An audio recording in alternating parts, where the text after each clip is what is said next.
everyone. Today, I would like to talk with you about a communication skill that I would like to improve. The specific communication skill that I have chosen to improve is working at becoming a better listener.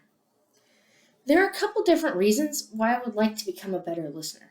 The first reason is because when someone listens to you, it makes you feel like they care about you and they want to know what you're saying. I want to be the kind of person that is a blessing to others and makes them feel valued and loved. Another reason why I want to become a better listener is because it helps life just go more smoothly. It avoids the need for repetition from stuff that's already been said in a conversation.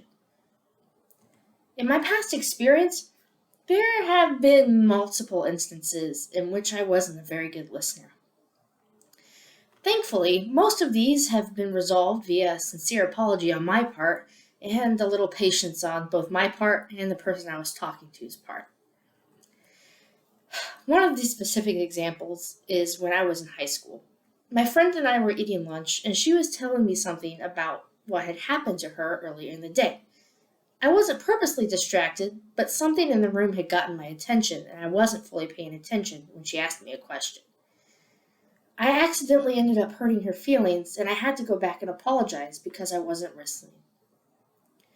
Another example of a time when I wish I would have been listening is when I was at home one time doing homework, and my parents asked me to do a chore as they went out the door.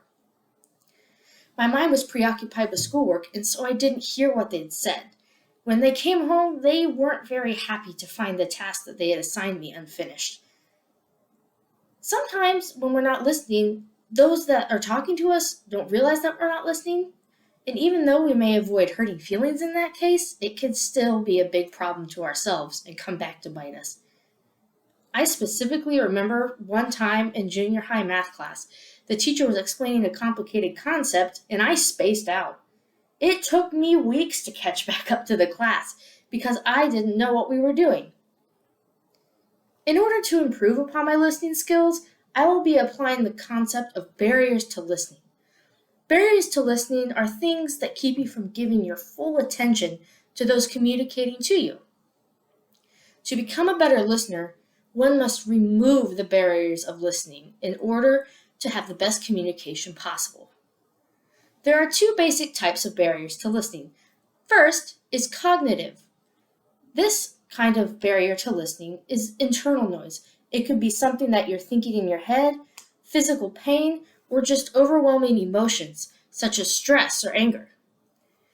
The other type of barrier to listening is environmental. These can be things like loud noises, such as construction outside, or a conversation going on in the room, or it could even be a TV or device that you have playing. In order to remove these barriers, it's best that we eliminate those that we can, such as turning off devices or moving to a quieter place. For internal barriers, you might need to do a calming exercise to bring yourself into the moment, or seek medical help in the case of an injury. Thanks for listening!